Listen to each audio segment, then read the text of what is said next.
Welcome everybody to the OMG Hour reviews. Today we're going to be talking about the recently released Ubisoft title from Ubisoft Toronto, our local Ubisoft. This is Starlink Battle for Atlas, a new Toys to Life game that doesn't actually require the toys, Tico, does it? No, it does not, which I actually am a big fan of. I've run out of space in my office. You know, I had to find space for a new Spartan helmet, so I don't have room for any more. Right, so more toys Starlink, in here. the Battle for Atlas. Let's get right on to some of the gameplay. I'm really enjoying this game. I've been playing it on Switch. You've been playing it on Xbox, so the video you're going to be seeing here is captured directly from Xbox One. Yeah, Sean doesn't want to take any credit for the horrible piloting skills that are shown. I will take no credit for any of the gameplay you see here. This is all Tico, all the time. So any of the aggressive maneuvers that you might see, they're all space approved. Starlink approved. Starlink approved. It is a known tactical thing to fly directly at a solid object and bounce off of it, and then hit a button to recover. That is right out of the SpaceLink training guide. Excellent. And not me being very bad at flying a spaceship. All right, now that the disclaimer is done, can we talk about the game? All right, I guess we can. So Starlink is, for all intents and purposes, this is like a new modern-day Star Fox game, which is one of the big reasons why Star Fox is in the Nintendo Switch version of it. Because this is a planet-based and space-based spaceship shooter.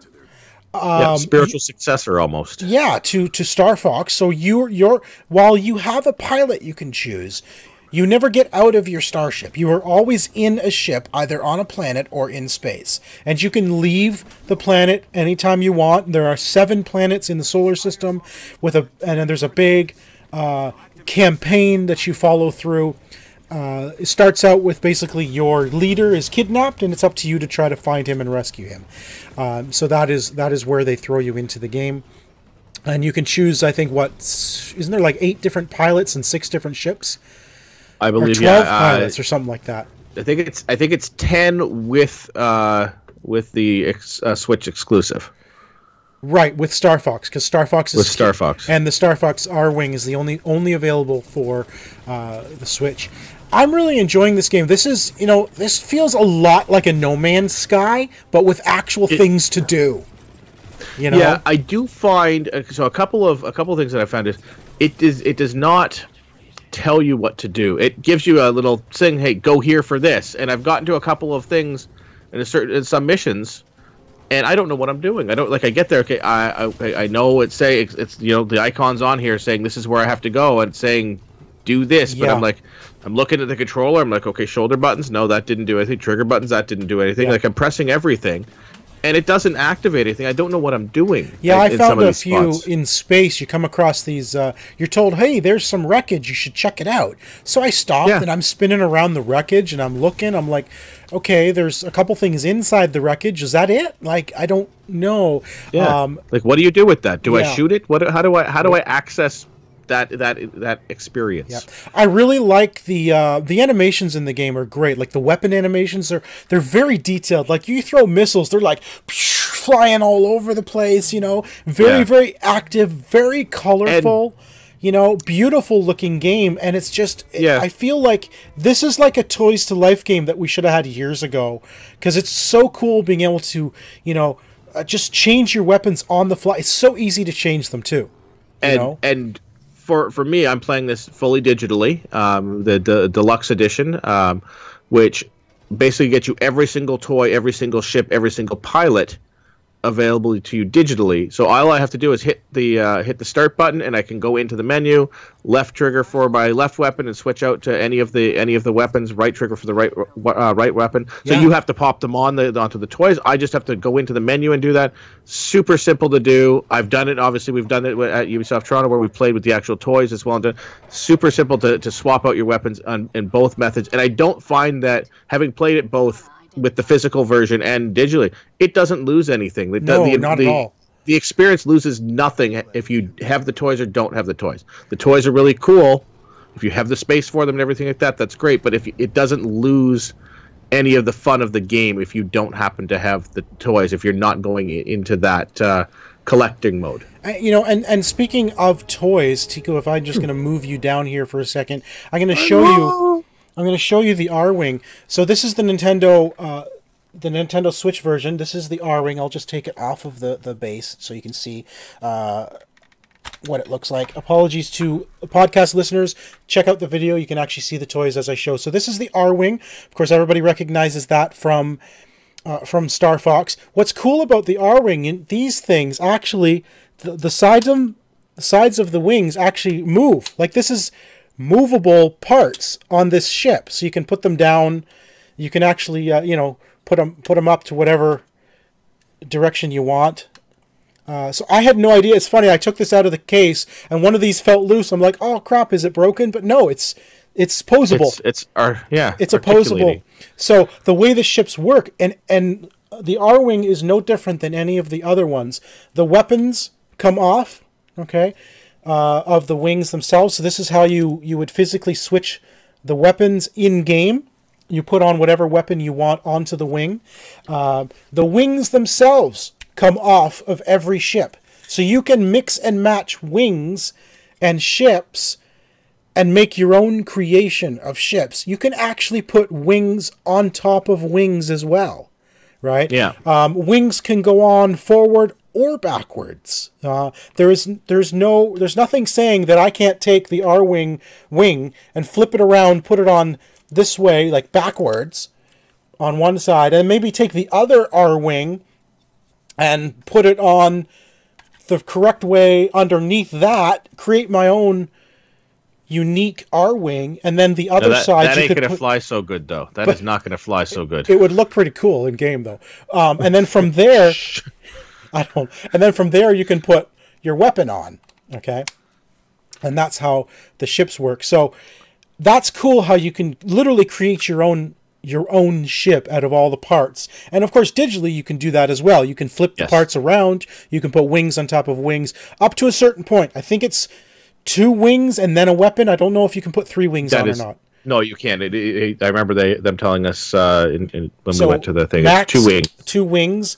Per side. Yeah, so per side. You get 4 wings on there. Right. And then, of course, this is the controller that comes with the... it's not a controller, sorry. It is a stand that you put the ship on. And it's a mount, thank you. And the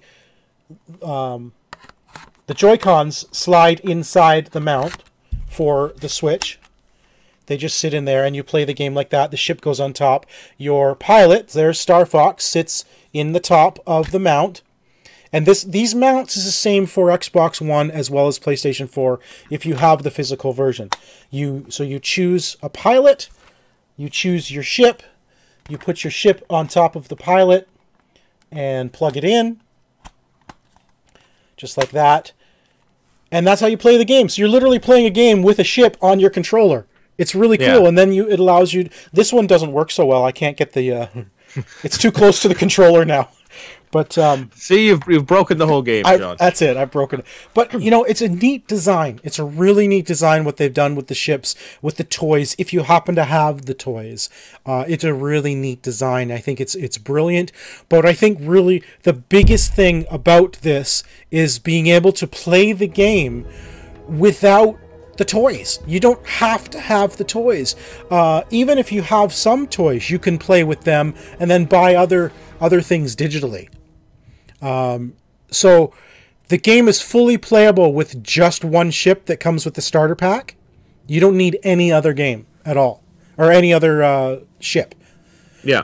So yeah, I know it's a certain. So I did figure out you have to shoot certain things with certain types of weapons, and so you can pick up like a fire barrel and throw it at that thing instead of having to have that weapon on hand. That's true. That's right. So there are barrels with different elements in it, and the weapons. Yeah. There's null element. There is your kinetic element. There's fire, and there is ice.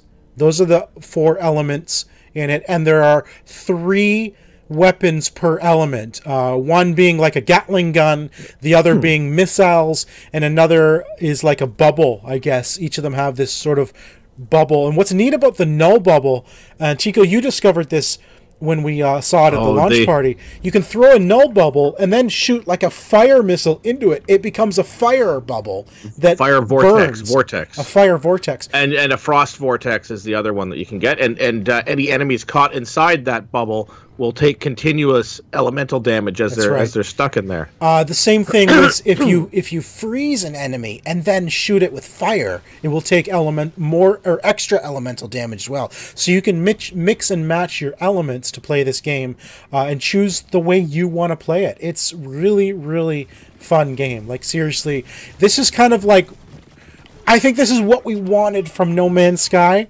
And it took Ubisoft to build a kids game that adults love just the same to give us the No Man's Sky we really wanted, I think. Yeah. You know? Looking forward to the future of this game. I hope this is a brand new IP that they continue with. I think it's super well done. It looks gorgeous. It plays well. Super easy to play. I do find, however, on the Nintendo Switch, the controls are a little bit finicky, but I think that's just the nature of the Joy-Cons. You know, I think the Pro Controller is a better way to play. Yeah. But if you're using the physical toy, you don't really have a choice but to play with the Joy-Cons because they have to go into the holder. Yeah, no, I found like playing on the big screen TV too. It is a very colorful game, and I do find my focus gets lost. Like, I've been flying around, like, then there's a bush that's like blowing in the breeze, and I think it's one of the bad guys, so I'll like be firing at it, and like, again, a lot of burst and everything like that, so I'm like, oh, okay, wait, that's just a bush that I've spent 10 minutes trying to kill. I like all the additional stuff to do. There's stuff to discover, and like No Man's Sky, you can discover the animal and the fauna around. You have to scan them, and it's a lot of fun. There's a lot of things to do on every planet. Like, it's not just one planet then another and you're done. Every planet is a fully realized planet, and there are things to do all over the planet. I spent a couple hours on the first planet before I even went to the second one that the story told me to go to, because I just wanted to discover stuff. So that was a lot of fun. If you like the Toys to Life games, if you don't care about the toys and just want to play the game, you buy it digitally. If you do love space sims, you know, or just fun Star Fox style, you know, flight combat, highly recommend Starlink. It's a lot of fun. I think Ubisoft Toronto has hit it out of the park. It is a really fun game. Fun new IP, which is great to see a new IP finally coming out. Yeah, absolutely. Like, it is nice to see them taking a chance, again, putting, you know, big money behind something like this and taking a chance at a new IP like this. I'm really glad to see them do this, and I'm really looking forward to seeing where it goes. Yeah. So before we sign off, we will give you the disclaimer that both of us did receive copies of the game directly from Ubisoft. So that it is what it is, but we do enjoy the game. That is it for this review of Starlink. Thanks for joining us. We'll be back with another review another time. Bye, guys.